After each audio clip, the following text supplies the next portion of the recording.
안녕하세요. 해외에서 공부하면서 한국 대학 입시를 준비한 학생들을 오랫동안 지려온 경험 바탕으로 이 특임시와 관련하여 가능한 정확한 정보를 전달드리기 위해서 노력하고 있는 잉글리시의 옹이란입니다. 우리 한국 학생들이 해외에서 공부하고 있는 학교의 종류나 환경이 매우 다양하고 이 대학들이 신입생을 선발하기 위해 실시하는 이 전형 방식들이 무척이나 다양하다 보니까 우리 학부모들이나 학생들이 이 특례 입시에 대해서 명확하게 이해한다는 것이 결코 쉬운 일은 아닐 건데요. 이 나아가 이 단순히 저 옹이란이라는 이 저 한 사람의 경험 바탕으로 이 단편적인 관점에서 벗어나서 이 특례 입시와 관련해서 더 폭넓고 깊이 있는 정보를 전달드릴 수 있었으면 하는 바람으로 시작한 이 기획 영상 특례 입시 전문가에게 듣는다. 오늘은 그 5번째 순서로 이 재외국민 특별전형 그리고 해외고 수의 전형에 대해 이 젊은 나이에도 불구하고 이 오랜 시간 동안 이 학생들의 대학 입시를 주도해 오신 펜시브 입시 컨설팅 대표님과 이야기하는 시간을 가지려고 하는데요. 특히 해외고 졸업생이 응시 가능한 이 수시의 학생부 종합전형, 약칭해서 해외고 전형에 대해서는 우리 해외에 계신 학부모님이나 학생들에게는 다소 생소하다 느낄 정도로 알려진 정보가 매우 제한적이어서 이 답답함을 느끼게 되는 경우가 많은데요.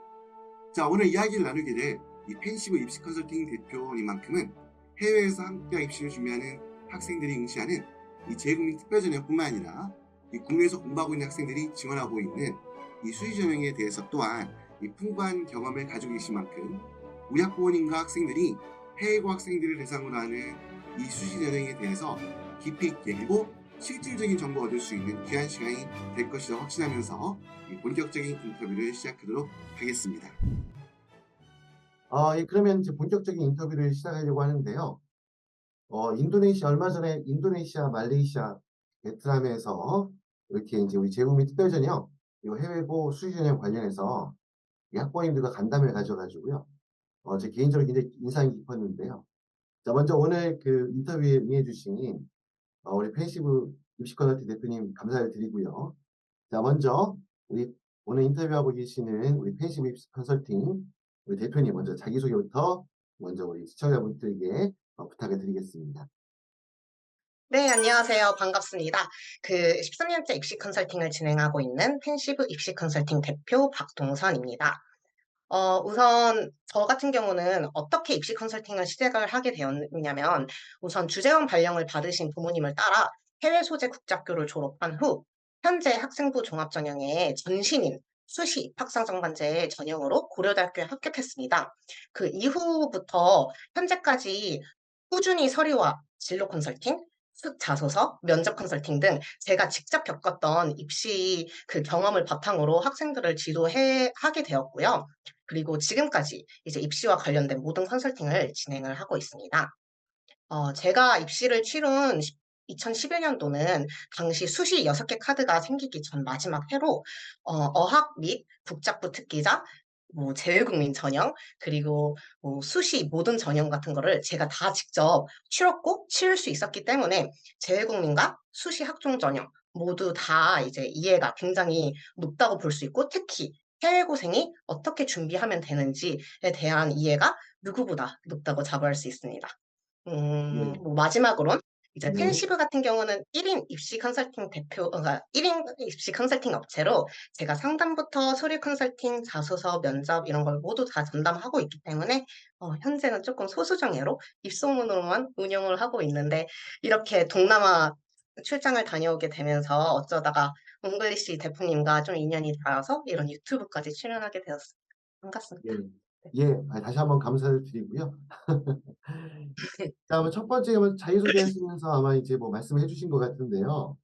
자, 그래도 다시 한번 더 구체적으로, 특별히 이제 해외에서 이렇게 공부하고 있는 학생들, 그러니까 대표님께서도 이제 해외에서 공부한 이제 경험이 있으시니까 아마 이제 그런 해외에서 공부하고 있는 학생들 이렇게 보면 이 해외 공부하면서 이 한국 대학 입시를 준비하는 학생들을 어떻게 보면 지도하게 된 아마 이제 국내에서도 이렇게 할 수 있는 여러 가지 일들이 있을 텐데 그 중에서도 이렇게 해외 학생들 대상으로 입시 지도를 하게 되신 어떤 계기가 있는지에 대해서 좀 더 한번 다시 한번 답변을 요청을 드릴게요. 네.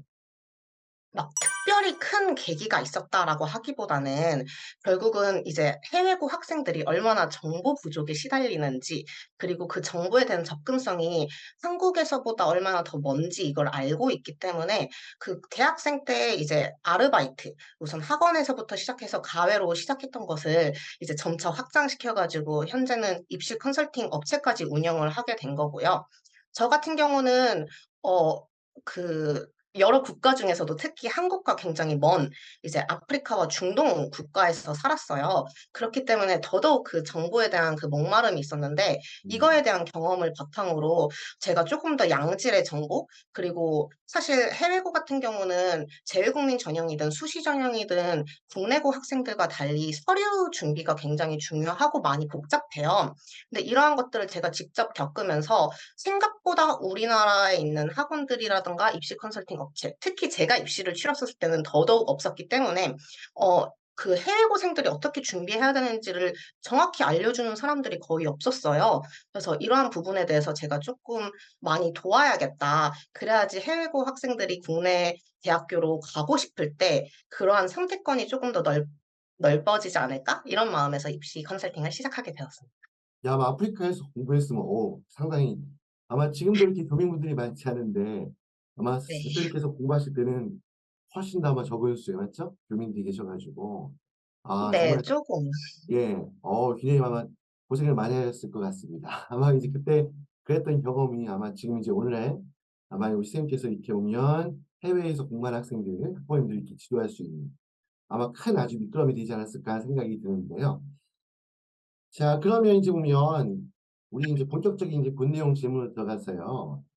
우리 이제 보통 해외에 계신 분들은 보통 재외국민 특별전형, 뭐 3년 특례, 12년 특례만을 주로 알고 있고, 이 해외고 수준에서는 약간 막연하거든요.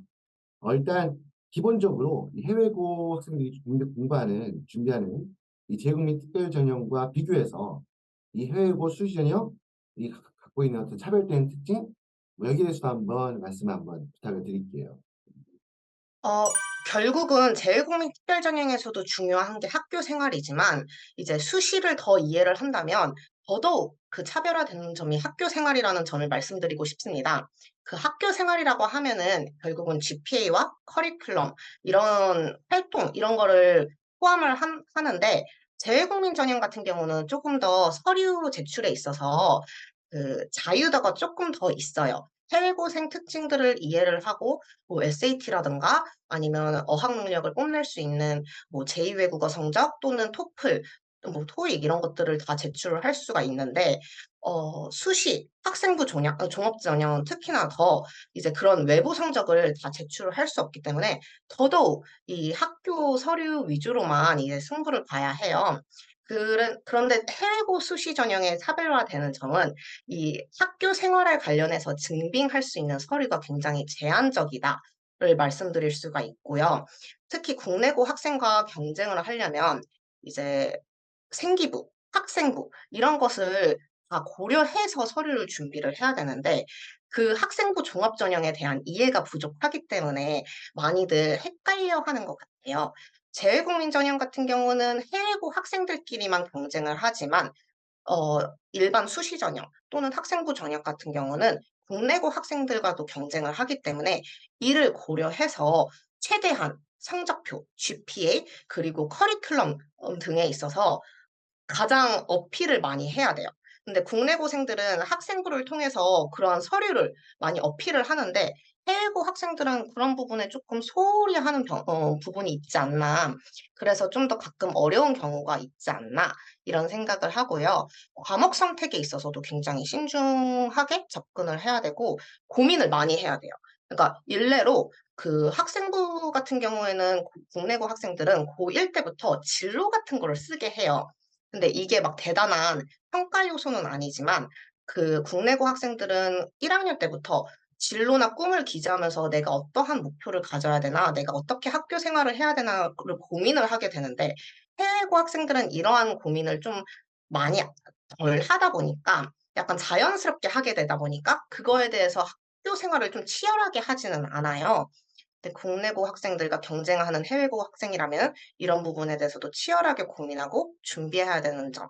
이게 좀 가장 큰 차별점이 아닐까 생각합니다. 네. 감사드리고요. 일단 보면 아무래도 인제 해외고 수준에 대해서 우리 학부모님들이 알고 있는 정보가 제한적이다 보니까 아마 인제 단순히 막연하게 생각할 때 잘 모르기도 하고 어떻게 보면 또 이제 해외고 수기 전형은 굉장히 어려울 것이다. 그래서 어떻게 보면 이제 보면 해외고 수기 전형을 도전하는 것 자체에 대해서 뭐 불가능하다까지 이제 오해하시는 분들이 있거든요. 그래서 제 학생분이 학부모님 접합시면서 아마 우리 해외에 계신 학생 학부모들이 이 해외고 수기 전형에 대해서 가장 어떻게 보면 많이 가지고 있는 어떤 그런 오해라고 할까요? 잘못된 생각 이런 것들 어떤 것을 많이 겪으셨는지 여기에 대해서도 한번 말씀을 부탁드리겠습니다. 사실 제가 가장 크게 느꼈던 오해는 방금 대표님이 말씀해 주신 것처럼 그 수시는 해외고생을 싫어한다. 그 뭐 재외국민에서만 해외고생을 조금 더 선호한다. 한국 대학교는 이제 전형에 있어서 그 해외고생을 뽑는다. 이런 지원 자격을 준다 하더라도 해외고생을 합격해서 좀 결과론적으로는 배척을 한다, 배제를 한다. 이러한 오해들이 좀 가장 크고 안타까운 오해이지 않을까 싶어요. 사실 결국 해외고생들이 합격해서 멀어졌던 이유는 이 입시 전형을 제대로 이해하지 못했고, 그리고 그와 관련된 준비를 좀 적절한 시기에 하지 못했기 때문에, 그래서 어떻게 보면 합격과 멀어진 건데, 단순히 대학교가 해외고생이라고 해 가지고 싫어하고 배척하는 건 아니거든요. 그래서 이 점에 대한 이해를 많이 하셨으면 좋겠습니다. 네. 예. 그리고 인제 그러면 일단 그러면 인제 보면 말씀하셨던 것처럼 우리 나누고 있는 대화처럼 이번 해외 수요 정에 대해서 아무래도 정보가 제한적이다 보니까 아마 이제 좀 약간 어떻게 보면 어떻게 준비해야 되는지 아마 이제 이런 부분에 대해서도 이제 막연하게 생각하시는 학부모님들이나 학생들이 적지 않을 것 같은데요. 자, 해외에서 새 학교에서 공부하면서 해외고 수진형을 준비하는 데 있어 가지고 대표님이 생각하셨을 때 우리 학부모님 학생들이 가장 크게 유의해야 될 점이 무엇일까에 대해서 여기에 대해서도 한번 설명을 부탁드릴게요. 네. 우선 학년별로 유의해야 될 점이 조금씩 다를 수 있는데요. 12학년 또는 13학년 이렇게 졸업 학년이다라고 하면은 서류 발급에 있어서 가장 신중을 기하고 노력을 해야 해요. 이 서류 발급이라 하면은 뭐 성적표 이런 것도 중요하지만 이제 활동 증빙 서류, 즉 대체 서식 이런 것도 굉장히 중요합니다. 많은 학생들이 고등학교 때 교내 활동을 열심히 또 다양한 활동들을 해 왔는데도 불구하고 이 증빙 서류를 발급받아 오는 데 있어서 주도성을 가지지 않고 약간 학교에 맡기려고 해요. 근데 해외고 학교는 뭐 제외 한국 학교가 아닌 해외 국제학교 같은 경우는 사실은 그 학교의 아웃풋이 한국 대학교에 입학시키는 것이 아니고 가장 큰 목적은 미국 대학교 또는 뭐 서양 대학교 예를 들어서 캐나다라든지 아니면 뭐 하다못해 뭐 영국, 호주 이러한 대학교들인데 그렇다 보니까 그 대학교들에 대한 이해는 굉장히 높은 반면에 한국 대학교에 대한 이해 또는 한국 대학교가 요구하는 서류에 대한 이해는 낮아요. 근데 이러한 서류들을 발급받기 위해서는 학교와 많이 약간 싸우거나 설득을 하거나 그리고 본인의 이러한 의견들을 좀 많이 주장을 해야 되는데 이러한 것을 특히 졸업 직전 뭐 여름이라든지 아니면은 막 졸업 한 달 전부터 준비를 한다면 시간이 매우 촉박할 수 있고 국제학교 특성상 이렇게 촉박한 시간 안에 여러 서류들을 요청을 하면은 더더욱 거부감을 느끼고 비협조적이게 되는 경우가 많아요. 그래서 이런 부분들을 유의해서 미리미리 서류 발급은 정말 미리미리 준비하고 그리고 거의 최소 반년 전부터 시작해도 늦지 않고 적정하다라고 말씀드리고 싶고요. 만약 9학년, 10학년, 11학년 등 특히 저학년이다라고 하면은 학교 선택, 커리큘럼, 뭐 성적 관리, 활동 관리 이런 것들이 좀 유의해야 될 지점이라고 생각합니다. 네. 그러니까 아무래도 인제 서류 준비하는 부분이 인제 어떻게 보면 해외 학교에 있는 학생들 같은 경우 인제 그런 것 같아요. 이제 아무래도 해외 학교의 특성상 말씀하셨던 것처럼 보통 유학 흔히 이제 해외 대학들 가는 거의 포인트 맞춰 가지고 보통 학교 과정이 지금 지도가 이루어지고 한국 대학에 대한 이해도 낮고 하고 특히 학생들조차도 약간 어떻게 보면 분위기가 해외 학교에만 지내다 보면 아무래도 인제 보면 그런 분위기 속에서 있다 보니까 아마 한국 대학 입시에 대해서 이렇게 크게 고민하고 있지 않다. 고민했다 하더라도 쪼금 막연하게 단순히 그냥 해외 유학 준비하는 학생들, 선생님들 그런 분위기에 맞춰 가지고 그냥 시간을 보내게 되는 경우를 많이 봤거든요. 선생님이 말씀해 주셨던 것처럼 아마 이제 그런 부분에 있어 가지고 조금 더 미리 신경을 써서 특히 한국 대학에서 요구하는 그런 서류 준비에 좀 더 신경을 쓸 수 있도록 했으면 좋겠다는 말씀으로 제가 이해를 했고요. 자, 그리고 이제 그러면 이제 그다음은 질문드리고 싶은 부분이 흔히 이제 보통 얘기하는 이제 전공 적합성이라는 거에 대해서도 우리 학부모님들부터 질문을 많이 받게 되는데요. 제가 이제 가장 많이 드는 질문 중에 하나가 단순히 이제 어떤 많은 분들이 전공 적합성 하면 단순히 뭐 동아리 활동, 봉사 활동 요런 활동을 가지고 이제 거기에 맞춰 전공 적합성이라고 이렇게 생각하는 경우들을 그렇게 오해하시는 분들이 제법 적지 않은 것 같은데 자, 선생님께서 경험하면서 우리 대학 입시에 있어 가지고 정확하게 봐야 될 그 전공 적합성이라는 것은 무엇을 의미하는지 거기에 대해서도 설명을 부탁드리겠습니다. 네. 입시에 있어서 그 전공적 합성이 무엇일까라고 질문 주셨는데, 사실 여기서 전공과 적합한 것은 뭐 이제 원론적일 수 있지만 아까 말씀하신 뭐 좋은 성적, 교과목 선택, 관련 활동 수행 이런 것들이 있기는 해요. 근데 그 전에 저는 적합성이라는 키워드에 조금 집중을 하고 싶은데요. 그 학생들은 본인의 적합성, 본인의 성향 이런 것들을 파악하지 못하고 고등학교 생활을 시작하는 경우가 좀 많아요. 그러다 보니 주어진 것들을 뭐 어찌어찌 해내가 가지고 나중에 그 주어진 결과를 토대로 약간 짜집기 하듯이 '내 전공 적합성은 이런 것인가?'를 생각을 할 텐데, 저는 그 아까 제가 얼핏 그 해외고 학생이 수시 전형을 준비하는 데 있어서 90 학년 때 학교 선택, 커리큘럼 선택 이런 것들을 이제 유의해야 된다라고 간단히만 말씀드렸는데, 여기서도 그 적합성 또는 전공 적합성이 적용이 될 수 있거든요. 그 사실 전공이라고 하면은 이제 대학교만 생각을 하게 되는데, 이때 대학교 생활에 적응을 하기 위해서 본인의 성향도 많이 파악을 해야 되고, 그리고 그에 앞서서 고등학교 생활에 적응을 하기 위해서도 성향 파악이 굉장히 중요해요. 네. 그래서 이때 학교 선택에 있어서도 저는 적합성이라는 게 적용이 된다고 생각을 합니다. 요즘 해외고 학생들 사이에서 대학교에 있어서 뭐 IB 디플로마 이런 거가 가진 파워가 굉장히 높다고 학부모님들이 생각을 하고, 많은 학생들을 IB 디플로마 학교에 무조건 보내야 된다라고 생각하시는 경우가 있어요. 근데 반은 맞고 반은 틀려요.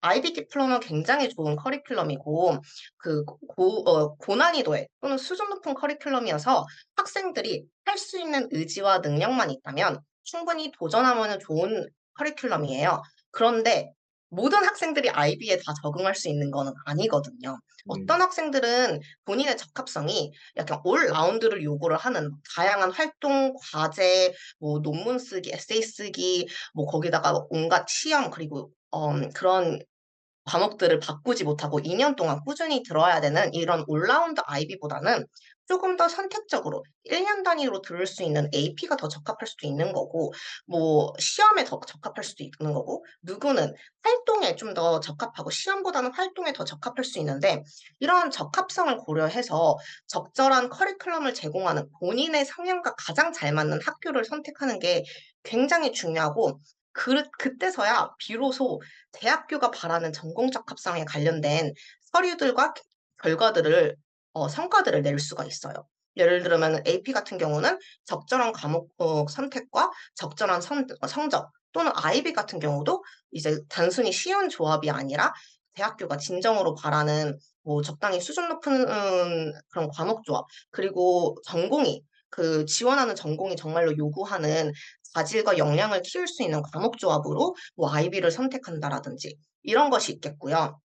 그리고 단순히 문과, 이과를 이제 수학, 과학, 뭐 영어, 이런 외국어, 이런 역사 과목으로 나눠서 접근을 하면 또 안 됩니다. 왜냐하면 예를 들어서 뭐 경영학과, 심리학과 이런 학과들은 다 문과 전공이잖아요. 네. 그러면 이러한 전공에 관련된 적합한 과목 또는 활동이 무엇이 있을까?를 생각을 했었을 때 뭐 문과니까 영어 성적 좋아야 되고, 그리고 뭐 사회 과목 같은 거 좀 좋아야 되고, 경영학과니까 뭐 비즈니스 과목만 들으면 뭐 다 되는 거 아닌가? 이렇게 생각하면은 안 되고요. 심리학도 단순히 '심리학 과목 선택을 들었으니까 내 전공 적성은 심리학인가?' 이렇게 생각하면 안 되고, 이제 심리학 경영 모두 다 대학 강의 개설 과목들을 자세히 보시면 그 커리큘럼에 수학, 뭐 회계, 통계, 뭐 과학 이런 거 다 있어요. 그래서 이과 과목이라고 흔히 말을 하는 수학과 과학 과목을 듣고도 전공적 합성이 오히려 심리학이나 경영에 있을 수 있으니까 조금 대학교 개설 과목 같은 것들을 보면서 너무 특정 전공은 이런 거 관련된 이름을 따온 이런 관련된 수업을 들으면 다 되는 거야라고 생각하고 안주하지는 않으셨으면 좋겠어요.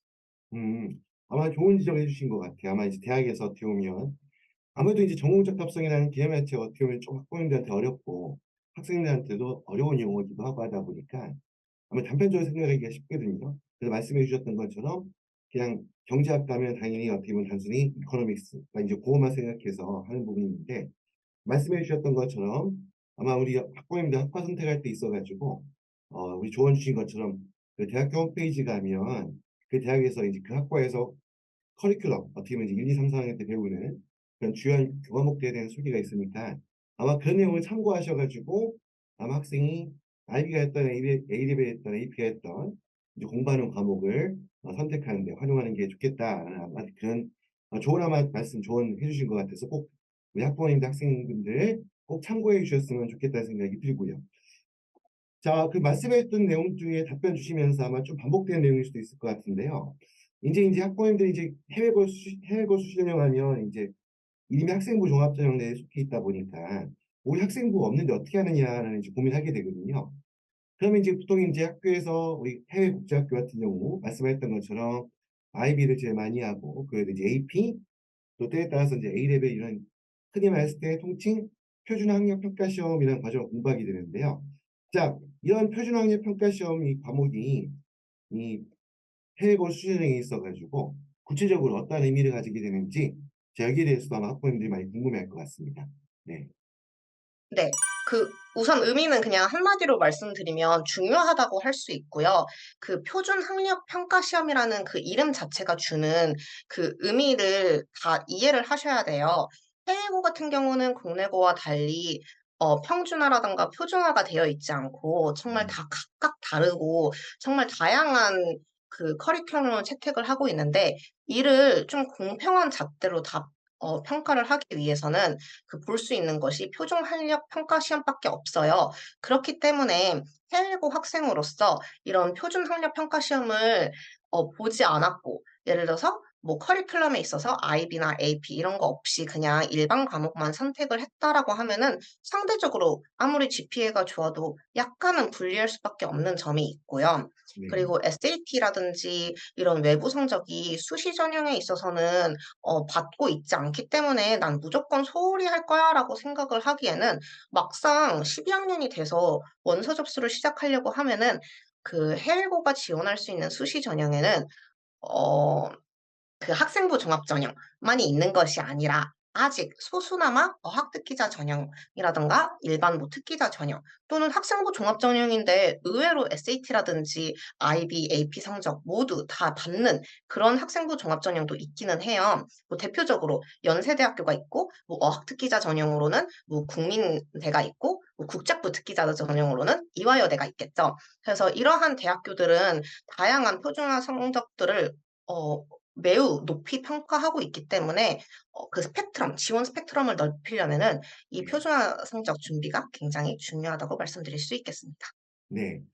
그 말씀했던 내용 중에 이제 아무래도 아이비 같은 경우는 지금 아무래도 대세라고 하죠, 보통. 이제 유행처럼 많은 학생들이 아이비에 대해서 심지어는 극단적으로 아이비를 해야지만 한국 대학 갈 수 있다. 뭐 이제 이러니까지 하시는 분도 있거든요. 근데 이제 궁금한 부분이 아무래도 아이비하고 AP는 이제 많이 아무래도 해외에서 이제 학교들 많은 학교들이 채택을 하고 있다 보니까 이제 그 공부하는 학생들이 어떻게 많은데 이제 해외에 있는 대학 학교들 중에서도 보면 A레벨이라고 하는 이제 영국에서 운영하는 이 A레벨이라는 과정으로 공부하는 학생들도 있거든요. 특히 A레벨 같은 경우는 이제 파이널 성적이 우리 일반 3년 특례 같은 경우에는 요 마지막 성적이 A레벨 성적이 나오기 전에 이제 특례 전형이 시작되다 보니까 이제 이런 부분 때문에 어떤 오해가 많냐면 극단적으로 A레벨을 공부하면 한국 대학에 지원할 수가 없다라든가 아니면 한국 대학에 계신 우리 신입생 선발하는 입학사정관들 같은 경우에 A레벨에 대해서 전혀 모른다라고까지 이렇게 오해하고 계신 분도 말씀을 들었었어요. 선생님이 보였을 때 특히 여러 가지 표준화 평가 시험이 있지만 특히 아무래도 이제 어떻게 보면 그 수적인 소수라는 점 때문에 걱정이 많을 수도 있는데 이 A레벨 여기에 대해서 우리 한국 대학에 있는 이제 우리 입학사정관분들 이 대학에서 어떠한 견해나 입장 갖고 있다고 보시는지에 대해서 이 부분도 한번 질문을 드려보겠습니다. 네. 뭐 물론 IB나 또는 AP 이런 거에 비해서 A레벨에 대한 인식이나 인지도는 조금 낮은 편이라고 말씀드릴 수 있겠습니다. 그러니까 솔직하게 말씀드리면 진짜 그게 팩트이긴 해요. 네, 근데 여기서 어 약간 유의해야 될 점은 예전에 제가 입시를 치르던 뭐 한 10년 전이라든지 뭐 5년 전까지만 해도 이 정도로 IB가 대세가 될 정도로 파워가 네, 세지 않았어요. 네, 입학 사정관제들 중에서는 10년 전에는 사실 IB를 약간 비선호하고 미국 에서 많이 채택하는 AP만 더 선호하고 이해하는 경우가 많았고 네, IB에 대한 이해도는 뭐 그냥 고작해야 서울대나 연세대 정도만 있었던 적도 있었어요. 네, 네, 그런데 이제는 모든 대학교들이 IB에 대해서 이해도가 높아졌고 그리고 굉장히 선호하게 된 것처럼 사실 A레벨도 IB만큼이나 굉장히 수준 높은 커리큘럼이고 좋은 커리큘럼이기 때문에 영국식 이런 커리큘럼이 다소 익숙하지 않은 국내 대학교에서 이거에 대한 인지도가 지금 아직은 그렇게 크지 않고 그 약간은 덜 선호하는 것처럼 보일 수는 있으나 앞으로 점차 더 선호까지는 아니어도 적어도 이해하고 똑같이 평가하게 될 수 있다고 저는 생각이 들고 그 약간은 비선호하거나 이해를 잘 못하는 부분에 있어서는 사실 과목 수가 크기는 해요. A레벨 같은 경우는 IB나 AP에 비해서 그 과목 수가 뭐 3 개나 아니면 최대 4개 뭐 이 정도로 적은 편이니까 그 입학사정관제 분들이 다양한 그런 교과목 부분에 있어서 전공적 합성을 파악하는 데 좀 어려움이 있다고 생각을 해 가지고 덜 선호하는 경향이 있는 것은 사실이나 사실 이런 부분에 대해서는 보완할 수 있는 것이 뭐 여러 활동이 있을 수도 있고 또는 다른 표준화 학력 시험들을 보완책으로 낼 수도 있는 것들이 있기 때문에 이 부분에 대해서 너무 거부감을 가지고 이제 A레벨을 시작을 해야 되는지 말아야 되는지 그 고민 과정에 있는 그 학생들 같은 경우는 만약 본인이 A레벨밖에 제공이 되지 않는 학교라면 그래도 걱정하지 마시고 그냥 과감히 최선을 다해 도전을 하고 그 수업을 듣는 게 중요하다고 말씀드릴 수 있겠습니다. 예, 말씀 감사합니다. 네. 자, 그러면 이제 그 다음 질문으로 넘어가는데요. 자, 이제 그 다음 보면 이제 보면, 아시다시피 보면, 우리 아마 이제 2024학년도 올해 입시부터, 흔히 이제 몇 년 전부터 예고되어 있었던 그 공정성 강화, 대학 입시 공정성 강화 방안에 의해서 이제 여러 가지 이제 제도적인 변화가 아마 서류 평가에 있어가지고 아마 근래 있었던 입시에서는 가장 큰 변화가 예상이 되는데요. 자, 그런 중에 이제 보면 아무래도 학부모님들이 많이 궁금해하는 부분 중에 하나가 이제 보면 흔히 이제 우리 보통 비교과 활동 중에서도 기타 활동, 뭐또 활동이라고 하는 것 중에 뭐 동아리 활동, 아니면 입상 실적, 이런 봉사 활동 이런 것들이 이제 보면 아마 이제 거기에 관해서 아마 이제 어떤 변화가 생길 거라고 봐서 거기에 대해서 궁금해하는 부분들이 아마 가장 많은 질문을 받게 되는 부분인데요. 이 해외고 수의 전형에 있어서 선생님 보셨을 때 이러한 동아리 활동, 입상 실적, 봉사 활동 이런 것들이 종전은 어떠한 변화를 겪을 것이고 여기에 대해서 조금 어떻게 보면 이러한 활동들이 가질 수 있는 어떤 효력이랄까요? 이런 거에 대해서 그래서 어떠한 변화가 있을 거라고 생각하시는지에 대해서도 이 부분에 대해서도 한번 말씀을 부탁드리겠습니다. 네. 사실 해외고 수시 전형에 있어서 특별히 국내고 수시 전형과 변화에 있어서 다를 거는 없다고 생각을 합니다. 국내고 학생들이 받을 변화의 그 수준은 사실 해외고에게도 똑같이 적용이 될 예정이고요. 그 수상이라든지 봉사활동 이런 부분에 대해서 평가는 점차 약간 축소되거나 폐지되는 수순에 따라 그런 것들보다는 교내 동아리, 가장 기본적인 동아리 활동 같은 것들이 기타 활동 중에서는 가장 중요하게 떠오를 가능성이 커요. 그리고 이제 교내 대외 활동 같은 것들을 이제 뭐 수상을 제한적으로 제출을 할 수는 있으나 교내 대회도 아무래도 전공적 합성 또는 활동 같은 것들을 주도성이라든가 이런 자기주도 학습을 보여줄 수 있는 되게 좋은 활동이기 때문에 이런 부분에 대한 효력도 높아질 예정입니다. 특히 이 효력이 사실 발휘를 하려면은 서류 발급에 있어서 아까 말씀드렸던 서류 발급에 있어서 소홀히 하면 안 되는데 이런 활동들을 열심히 했다 한들 내가 여기서 그냥 서류 발급에 그냥 단 한 줄로 나 이 활동 이 기간 동안 했어.'라고만 발급받으면 사실은 그렇게 큰 효력이 없어요. 국내고 학생들은 학생부에 있어서 굉장히 세세하게 그 활동에서 무슨 역할을 했고 무엇을 했고 그리고 거기서 성과는 무엇이었고 그 활동이 그래서 그 학생이 가진 의미나 또는 배움은 무엇이었는지 느낀 점은 무엇이었는지 이런 것까지 다 거의 기재가 되거든요. 네. 그래서 이러한 부분에 대해서 선생님들과 적극적으로 커뮤니케이션을 해서 좀 자세한 내용이 기재가 된 이런 증빙 서류를 발급을 받는 것이 굉장히 효력에 있어서 중요하다고 말씀드릴 수 있겠습니다. 예. 아무래도 이게 서류를 결국 인제 어떻게 보면 그 서류를 어떻게 만드냐에 따라 가지고 아무래도 인제 말씀하셨던 것처럼 보통 국내 생기부, 학생부 같은 경우에 굉장히 어떻게 보면 선생님들이 꼼꼼하게 많은 내용을 기록해 주시잖아요.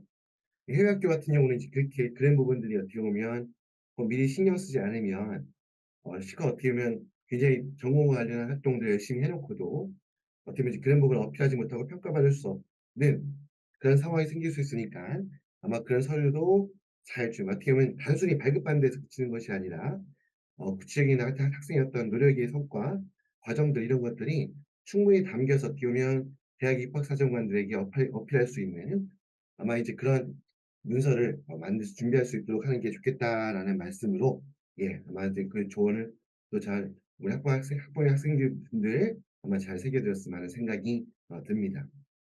아무래도 이제 대학 입시를 준비하는 학생들이 이제 고민하는 것 중에 요즘 특히 인제 보면 '내가 어떤 학과를 갈 것인가.' 이제 아마 이제 이런 부분들이 과거에 아주 옛날에 사실 그런 고민을 많이 안 했었거든요.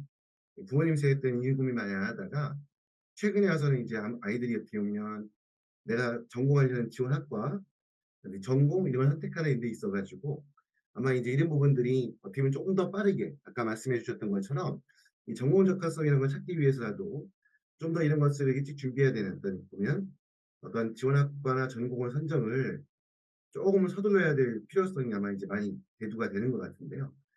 자 이렇게 학생이 어떤 대학 입시에 있어 가지고 지원 전공인 학과를 선정하는 데 있어서 아마 인제 가장 어떻게 보면 유의해야 될 점이랄까? 신경 써야 될 부분이 뭐라고 생각하시나요? 어 결국 가장 중요한 거는 본인의 성향과 관심사를 파악해야 되고 그리고 이제 본인이 듣고 싶은 또는 막연하게 생각했던 전공이 정말 무엇을 가르치는지 알아야 된다는 점입니다. 근데 이 네. 부분에 대해서 잘 생각을 안 하고 사실 원서 접수 때까지도 본인이 지원하는 전공의 대학교 학과 홈페이지도 안 들어가 보는 학생들이 대다수인데요. 네. 사실 '내가 어느 전공으로 지원을 해야겠다.' 또는 '어느 정도의 그러니까 어느 쪽 분야의 진로를 생각해 봐야겠다.'라고 생각하는 순간 저는 관련 학과 홈페이지 정도는 들어가 보고 탐색하는 것이 굉장히 중요하다고 생각을 합니다. 그렇게 학과 홈페이지들을 탐색을 해 봐야지 여기서 가르치는 강의들이라든지 이 학과가 풍기는 그러한 분위기 그리고 거기서 소개하는 그런 몇 가지 그런 진로들이 정말로 내가 관심 있는 분야인지 가고 싶은 분야인지 또는 그 과목이 내가 공부했을 때 잘 적응하고 좀 재밌게 들을 수 있는 그런 과목들인지 이런 것을 알 수 있어요. 많이들 쪼끔 간과하는 게 대학교의 4 년은 짧다면 짧은 시간이지만 고등학교 3 년보다 긴 시간이에요. 근데 네. 이 대학교 4 년을 사실 불행하게 다니면 너무 앞으로의 인생이 사실 또 힘들 수 있는 거거든요. 네. 대학교 생활에 적응하지 못해서 본인의 전공과 본인의 관심사 또는 성향이 너무 맞지 않아서 대학교 4 년을 꾸역꾸역 다니다가 졸업을 하게 되면 자존감도 낮아질 수 있고 자신감조차도 낮아져서 나중에 사회에 진출하게 되었을 때 여러 가지 고민 또는 겪는 그런 좌절들이 오히려 더 크게 다가올 수 있어요. 그러다 보면은 이제 좋은 대학교를 나왔어도 사실 사회에 제대로 자리 잡지 못하고 적응하지 못하는 경우들도 은근히 있는데요. 그렇기 때문에 본인의 성향과 관심사를 매우 잘 파악해야 되고 그리고 단순히 '요즘 취업난이다.' 이래 가지고 학생들도 부모님한테 이렇게 듣는 얘기가 있으니까 취업이라는 단어에 약간 집중을 하게 되고 학부모님들도 취업과 관련된 좀 그런 전공들을 찾아야 된다. 그런 전공에 지원을 해야 된다. 이런 압박을 주는 경우가 있어요. 근데 그 소위 말하는 취업 잘 되는 학과가 그 학생의 성향과 그런 관심사와 잘 맞으면 너무 다행이고 좋은 일이지만 그렇지 않는 경우도 있거든요. 그러니까 네. 어떤 학생 같은 경우는 제 학생 중에 실제로 책을 읽는 걸 너무 좋아하고 문학 작품을 좋아하고 그런 걸 분석하는 걸 너무 좋아해서 그리고 영어도 잘하고 영어도 좋아하기 때문에 영문학과로 진출을 하고 싶어 하는데 부모님이 "영문학과 같은 경우는 별로 돈이 되는 학과가 아니고 취업이 잘 되는 학과가 아니다. 옛날에나 그랬다. 네. 요즘은 그렇게 막 소위 찐 문과 가면 안 된다." 막 이러면서 쪼금 이과적인 과나 아니면 하다못해 상경 계열로 이렇게 푸시를 하려고 했던 적이 있는데 이게 사실 꼭 올바른 경우는 아니거든요. 그러니까 네. 내가 문과 성향이 정말 강한데 이과로 괜히 도전을 했다가 설사 합격을 하더라도 거기 가서 소위 그 학점을 막 깔아주는 그런 존재가 되고 학점 망하고 그리고 네. 막 내가 거기에 적응하지 못해서 자격지심만 더 생기고 이러면 그 부모님이 바라셨던 좋은 기업에 취업하는 건 더 어려울 수 있거든요. 그렇죠. 입시보다 더 복잡하고 변수가 많고 노력, 적합성 이런 것이 매우 고려되고 평가되는 것이 취업인데 적합한 전공 성향과 관심사에 잘 맞는 전공으로 진학하는 것이 더욱 중요하고 그리고 이런 취업과 관련된 전공을 도전해 보고 싶고 테스트해 보고 싶으면 대학교에 개설되어 있는 복수 전공이나 이중 전공 같은 것을 활용해서 적극적으로 활용해 네. 가지고 테스트해 보시면 돼요. 네. 부전공이라는 제도도 있고 그러다가 그런 걸 바꾸는 건 쉬운데 본전공을 바꾸는 건 쉽지 않으니까 본전공을 좀 신중히 선택하는 게 중요하다고 볼 수 있습니다. 예. 아마 이게 꼭 해외고 수련뿐만 아니라 아마 선생님께서 말씀해 주신 바 우리 학과 선택하는 데 있어 가지고 아마 우리 학생들이 특히 많이 귀담아 들어야 될 아무래도 특히 그것보다도 어떻게 보면 또 보면 말씀하셨던 것처럼 압박을 가하게 되는 부모님들께서 한번 내가 혹시 자녀에게 요구하고 있는 학과 선택이 혹시 어떻게 보면 자녀에게 있어 가지고 '최선의 선택이 아닐 수도 있다.' 한번 이런 부분에 대해서 충분히 고민해 볼 수 있는 아주 좋은 말씀해 주신 것 같습니다. 자 다음 내용으로 들어가서요. 일단 보면 이제 보면 해외에서 이제 공부하는 학생들을 보면 이제 보면 중도에 귀국하는 학생들이 꽤 많아요. 아무래도 이제 주재원들 같은 경우에는 그 제한된 기간이 있다 보니까 그 해외에서 근무하는 기간을 끝내게 되면 뭐 국내에 복귀할 수밖에 없는데 자 물론 이런 케이스 같은 경우는 당연히 아무래도 인제 뭐 특히 인제 IB나 뭐 소수이겠지만 A레벨 학교에서 공부하는 학생들 같은 경우에는 그런 과정을 파이널까지 마무리하지 못하기 때문에 아마 이 성적을 만드는 것도 사실상 불가능하고 또 이제 이런 경우는 이제 아무래도 해외 졸업생을 대상화하는 전형에도 뭐 지원하는 게 불가능하겠죠. 자 아무튼 이 중도에 귀국한 학생들 같은 경우에 이런 여러 가지 어려움들 말씀드렸던 것처럼 표준 학력 평가 시험 성적을 취득할 수 없다는 것 또 어떻게 보면 또 인제 들어와서 또 국내 학교에 어떻게 보면 내신에 뭐 국내 학교 학생들과 내신에 취해야 한다는 아마 이런 부분 때문에 굉장히 입시에 대해서 고민을 많이 하게 되거든요. 자 이런 학생들에 대해서 아마 선생님께서 이렇게 국내에서 계시면서 많이 접하셨을 테니까 아마 이런 분들 학생들이 어떠한 어려움을 구체적으로 겪고 있고 또 여기에 대해서 어떤 말씀해 주시면 해 주고 싶으신지에 대해서 질문을 드리고자 합니다. 아 네. 우선 말씀하신 것처럼 중도 귀국 학생들이 겪는 가장 큰 어려움은 사실 내신 관리예요. 한국 고등학교는 해외 소재 고등학교보다 경쟁이 워낙 치열하고 그 내신을 받는 데 있어서 시험 성적이 굉장히 중요하고 비중이 높기 때문에 이 좋은 내신을 받기 위해서는 사실 시험에 있어서 그 경쟁에 있어서 그 성과를 얻어야 이겨야 그 좋은 내신을 받을 수 있는데 이것이 익숙하지 않다면 뭐 중학교 때 해외에 나갔다라든지 그 고등학교 해외 소재 국제학교에서 뭐 다양한 활동이라든가 과제 중심으로 성적을 잘 받아왔던 학생이라면 아무래도 조금 적응하기가 어려운 것이 사실이고요. 그렇기 때문에 중도 귀국할 때 그 아이가 이런 한국 경쟁에 있어서 잘 적응을 할 수 있는지, 그 시험 공부라든지 이런 부분을 정말로 더 치열하게 할 수 있는지, 단순히 과제나 활동 중심이 아니라 이런 그 약간 성적으로 시험 성적으로 줄 세우는 그런 압박과 시간 압박 이런 것도 잘 견딜 수 있는지 다 고려해서 그거에 대한 준비를 시키고 중도기국을 결정하셔야 되고, 이 중도기국이 사실 다양한 사례와 그런 사연들이 많잖아요. 네. 근데 예상하지 못한 중도기국이었으면 너무 어쩔 수 없지만, 그 약간은 예상할 수 있는 뭐 주재원 발령 시기라든지 이런 것 때문에 약간은 예상할 수 있는 중도기국이라면, 해외에 발령받으셨을 때 고등학교 선택에서부터 좀 신중하게 결정을 하시는 게 더 좋을 수도 있어요. 네. 뭐 고등학교에 있어서 너무 국제학교 이런 스타일을 에 적응을 시키고 난 다음에 겨우 적응될 때쯤 한국으로 와 가지고 또 국내 고등학교 스타일에 적응하게 하는 것보다는 그나마 국내고 스타일과 쪼끔 비슷한 제외 한국 학교로 네. 진학을 시키신 다음에 귀국을 한다라든지 이런 다양한 것들을 미리미리 계획하시고 고려하셔서 플랜을 짜신다면 아이가 쪼금 더 잘 적응을 하고 입시에 준비를 할 수 있을 거라고 생각을 합니다. 예, 알겠습니다. 아마 이제 말씀하셨던 건 중도기국 이제 사례가 워낙 많거든요. 그러다 보니까 이제 보면 고민도 많이 하게 되고, 이제 아마 특히 이제 해외 학교에 나오다 보면 보통은 이제 한국 학교에 대해서 이제 막연하게 이제 학부모님들이 그런 생각을 많이 하세요. 이왕 해외에 나갔는데 영어를 사용하는 국제학교를 보내야 되지 않느냐.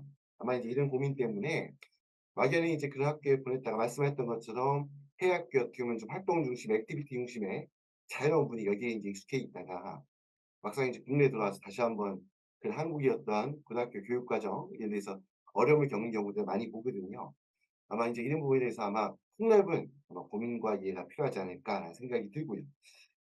자, 이제 그리고 또 한 가지 네. 제가 예예. 네, 덧붙여 주십시오. 죄송해요. 네. 네, 그리고 한 가지 제가 쪼끔 더 강조하고 싶은 부분이, 네. 사실 학생부에 대한 이해도 중도 귀국 학생들이 부족해서 그와 예. 관련된 관리를 쪼끔 소홀히 하는 경우도 있어서 이에 네. 대해서도 쪼끔 말씀드리고 싶은데, 예예. 사실 해외 학교에서 활동이라고 하면은 그냥 동아리 활동 그냥 본인이 즐겁게 열심히 하면 되는 거고, 그 선생님이 그냥 관리 감독 을 할 뿐이지 뭐 엄청나게 선생님과 이렇게 인터랙션이 있기보다는 학생들끼리 그냥 하는 경우가 더 많거든요. 네. 그래서 본인이 그냥 몰입하고 즐겁게 하고 열심히 하다 보면 성과도 얻게 되고 이런 경우가 많은데, 한국에서의 그 교내 활동이라 하면은 약간 더 전략적인 게 없잖아 있어요. 네. 왜냐하면 결국은 이러한 활동들을 하는 것이 다 학생부에 기재가 되어야 하고, 이 학생부에 기재가 되려면은 선생님과 내가 어떠한 방향으로 기재가 되었으면 좋겠고, 이 활동을 어떠한 방향 그리고 왜 했는지 이런 것들을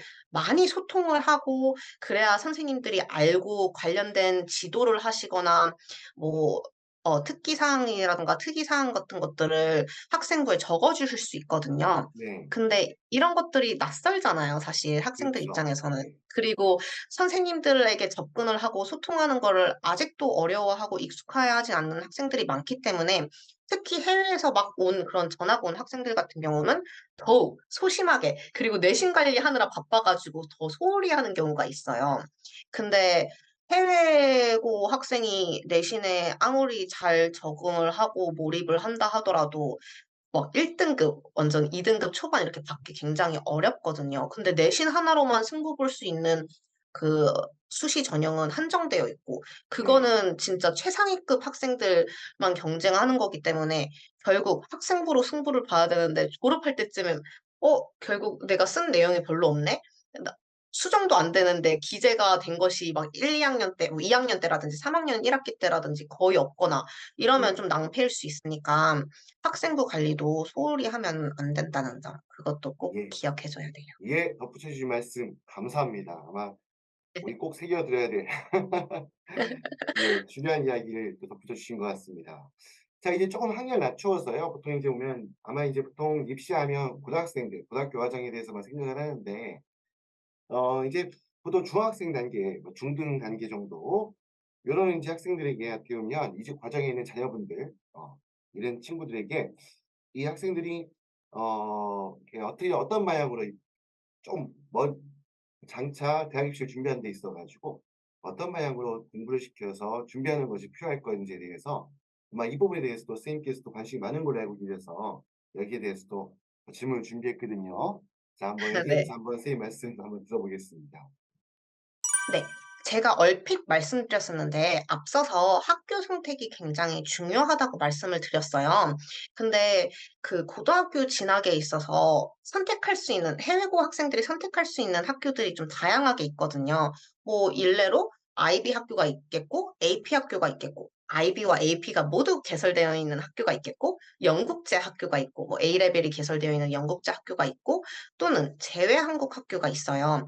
근데 이러한 학교를 선택함에 있어서 약간은 언급했지만 본인의 성향, 본인이 무엇을 잘할 수 있는지 이런 것들을 알고서 학교를 선택해야 더 잘 적응을 할 수 있거든요. 네. 무조건 IB 학교가 좋은 것도 아니고 무조건 제외한 학교가 또 좋은 것 또는 나쁜 것도 아니에요. 그렇다고 해서 무조건 AP 학교가 좋은 것도 아니고 학생 성향에 따라서 다른데 내가 어떤 유형의 학생인지 본인이 파악하기 어려우면 학부모님이 아이를 유심히 관찰을 하고 파악을 하셔야 되고 그것이 학부모님도 어렵더라면은 뭐 컨설턴트라든지 저와 같은 그런 외부 전문가 도움을 받아서라도 아이의 성향과 유형을 파악해서 적절한 고등학교 진학이 굉장히 중요해요.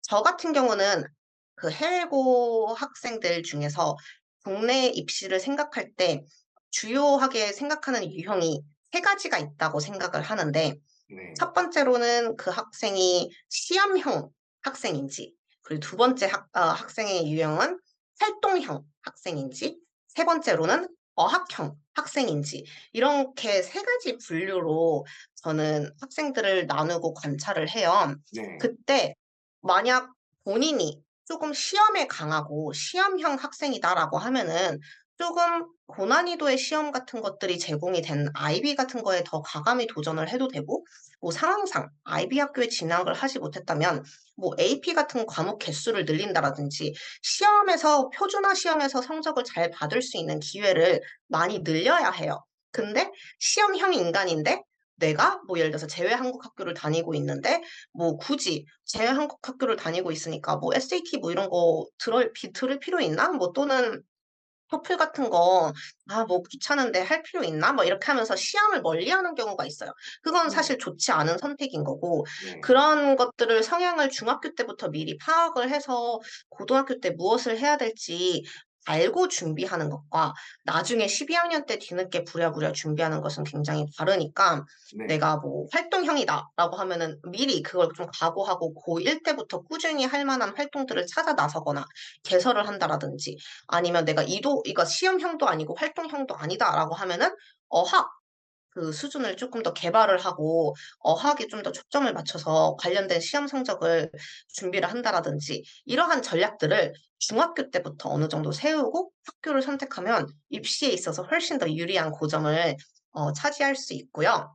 네. 그리고 또 많은 학생들이 이러한 뭐 다양한 입시 정보가 있는데도 불구하고 입시에 실패하는 경우는 적절한 전략을 세우지 않은 것도 있지만 아무리 부모님이 말씀을 하셔도 학생들이 꿈쩍하지 않고 움직이지 않은 경우도 네. 있거든요. 그럼 그럴 네. 때는 이제 부모님 속만 타는 거죠. 네. 내가 이렇게 좋은 정보를 물어다 오고 이렇게 뭐 유튜브를 보고 좋은 얘기들이 있어서 학생한테 말을 해도 학생이 움직이지 않으면 결과는 달라지지 않거든요. 네. 근데 이때 학부모님들이 간과하시는 거는 내 아이가 그냥 단순히 반항을 하는 거 아니면 뭐 그냥 공부가 싫어서 또는 음. 게을러서 이런 것이 아니라 그냥 그 아이는 아직 잘 몰라서 그렇고 아직 네. 와닿지 않고 네. 부모님만큼 사회 경험이 많지 않으니까 이것이 얼마나 중요한지 깨닫고 파악하는 것이 조금 더 느려서인 거거든요. 네. 근데 그런 학생들을 설득을 하려면 결국은 목표의식을 심어줘야지 의지라는 게 생기고 이것이 행동으로 이어지는데 목표의식을 아직 주지도 않았고 목표의식의 아이가 생기지도 않았는데 그래서 의지력이 낮은데 그냥 공부해라. 이거 성적 잘 받아야 된다. 갑자기 SAT를 해야 된다. 토플을 해야 된다. 너 왜 교내에서는 뭐 그냥 축구만 하냐. 뭐 다양한 활동을 해야 된다. 좀 있어 보이는 활동을 해라. 뭐 온갖 이런 압박을 하고 고등학교 때는 더 공부 열심히 해야 돼. 뭐 이렇게 한다면 아이들 입장에선 그냥 단순히 듣기 싫은 부모님의 잔소리라고 생각할 수 있어요. 네. 그래서 그런 거를 쪼금씩 경험시키고 아이가 의지가 생길 수 있도록 그 아이 성향에 맞는 그 약간 부모님이 좀 경험시키고 싶은 어떤 진로 부분이 있으면 그런 부분에 대한 자극을 주시면 좋을 것 같고요. 네. 그리고 부모님의 말을 좀 유독 잘 듣지 않을 것 같다라고 하는 학생 같은 경우는 그냥 전문가랑 얘기하게끔 하는 게 제일 좋아요. 그것이 컨설턴트가 될 수 있지만 저와 같은 컨설턴트가 될 수 있지만 아니면 그냥 진로와 관련된 롤 모델이 될 수 있는 그런 사람과 얘기를 해서 "너 이러이러한 거 관련된 거 하려면 또는 너 이러이러한 직업도 있다. 이러이러한 세상도 있다. 근데 이와 관련된 걸 하려면 너 이런 노력을 해야 돼."를 좀 솔직하게 말씀해 주고 약간 자극을 시킬 수 있는 네. 그런 외부 조언가를 데리고 오는 것도 좀 중요한 게 사실 학부모님들은 어느 정도 한계가 있고 그 네. 본인의 경험을 토대로 아이에게만 얘기를 하니까 편향될 수밖에 없어요. 네. 근데 아이들은 이거를 잘 캐치해요. 의외로 어린 나이부터 이걸 알아요. 본인의 부모님이 어느 정도 한계가 있고 본인의 부모님이 그렇죠. 네. 그 걸어온 길을 바탕으로 편향된 정보를 전달을 할 수 있다라는 걸 알고 있기 때문에 별로 부모님 말에 설득이 되지 않고 듣고 싶어 하지 않는 거예요. 근데 네. 같은 얘기를 외부 전문가가 쪼끔 더 객관적으로 얘기를 하면 더 듣는 가능성이 있으니까 네. 만약 이런 좋은 정보를 물어다 주더라도 아이가 스스로 움직이지 않는다 하면은 목표 의식을 생기게 하는 거에 좀 초점을 맞춰서 중학교 때 약간 불을 지펴 주시면 좋을 것 같습니다. 예. 굉장히 아마 이 분야에 대해서만큼은 굉장히 깊이 있고 폭넓고 굉장히 체계적인 말씀해 주신 것 같습니다.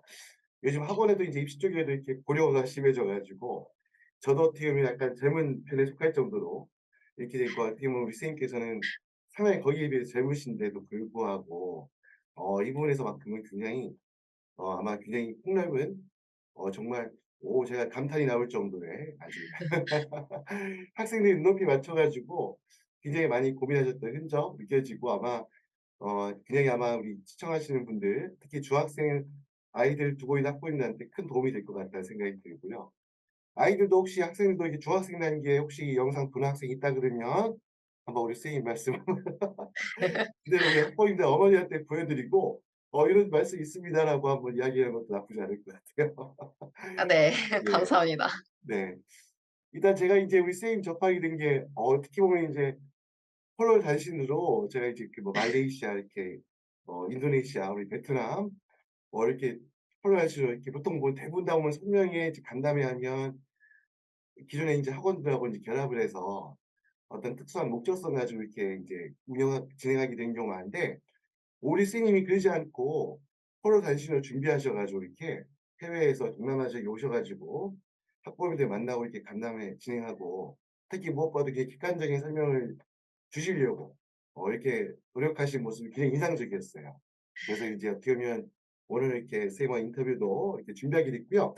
일단 그러면 일단 우리 대표님께서 아마 이제 보면 입시 컨설팅, 패시브 입시 컨설팅 진행하고 계신데 우리 펜시브 입시 컨설팅 진행하고 계신 우리 대표님이 생각하고 계시는 어떻게 보면 어필할 수 있는 그런 컨설팅의 특징, 장점은 무엇인지에 대해서도 한번 우리 학부모님들한테 한번 소개해 주셨으면 합니다. 네. 네. 제가 입시 컨설팅을 단순히 가외나 부업으로 시작을 했는데 이것을 진짜 업체를 차리기 위해서 사실 그 업체명, 브랜드명부터 되게 고민을 많이 했는데요. 저의 정체성이 과연 어디에 있을까를 생각을 했었을 때 저는 결국 청소년 면담이나 심리 검사 이런 거를 토대로 심리학 과 관련된 경험이 많은 심리학 석사 출신이에요. 네. 그래서 어 저는 학생들의 입시를 상담하고 컨설팅을 진행을 할 때 입시가 결국은 끝이 아니라 시작일 뿐이라는 걸 굉장히 잘 알고 같이 고민을 하고 생각을 해요. 그래서 고민 상담사 같은 역할을 하고 이 고민을 해결해 드리기 위해서 다양한 컨설팅을 진행을 하는 거죠. 서류부터 자소서, 면접 등등 다양한 거를 진행을 하기 때문에 제가 고민 상담사라는 역할과 그 책임의식을 가지고 같이 고민하다, 생각하다라는 의미의 펜시브라는 이름을 좀 짓게 된 거거든요. 네. 그러한 측면에 있어서 제가 그 학생의 성향과 특징, 이런 개별 학생만의 이걸 단순히 학생 뭐 A, B, C 이런 식으로 보는 것이 아니라 정말 이 학생만의 그 특징을 파악하고 같이 언니, 누나 뭐처럼 고민하고 그 미래를 같이 짜맞춘다는 측면에서 저는 차별성이 있다고 생각을 하고요. 그리고 그렇기 때문에 학생을 가려받지 않고 또는 포기하지 않아요. 저는 그 학생 면담을, 청소년 면담을 하면서 사실 비행 청소년부터 되게 다양한 극단적인 학생들을 많이 면담해왔고 겪어봤기 때문에 웬만한 청소년들은 잘 다룰 수 있고 이해할 수 있고 공감할 수 있고 다가갈 수 있다고 생각을 해요. 그러한 측면에서 뭐 입시를 치르다 보면은 사실 불안장애를 겪는다라든지 학부모님과 관계가 굉장히 악화가 되어서 감정적으로 네. 변한다라든지 이런 다양한 학생들이 있는데 그런 학생들을 설득시키고 의지를 갖게 하고 그리고 같이 으쌰으쌰해서 이 입시라는 과정을 잘 마칠 수 있도록 하는 그러한 컨설턴트 그리고 그러한 네. 컨설팅을 진행을 하고자 하는 네. 것이 저의 목표고 그게 저만의 차별점이 아닐까라는 생각을 해요. 예. 그리고 계속 제가 성향 이런 걸 많이 말씀드리잖아요. 근데 네. 그것만큼 중요한 게 없다고 생각을 해요. 아이들을 네. 파악하는 데 있어서. 그래서 그 아이의 성향을 파악해서 그와 그 맞춤형 진로 컨설팅까지 진행을 할 수 있다는 것이 저만의 장점이라고 생각하고 소통을 잘 한다는 점, 그리고 학생뿐만 아니라 학부모님과도 잘 소통하고 그걸 대응할 수 있다는 점이 저만의 또 다른 그런 특징이 아닐까 생각합니다. 예. 결국 입시는 우리 학부모님이 하는 것보다는 학생이 결국 당사자가 하는 거잖아요. 예. 네네, 학생과 맞아요. 이렇게 소통을 잘할 수 있는 우리 선생님 정말 예 박수 보내야 될 겁니다. 민망합니다.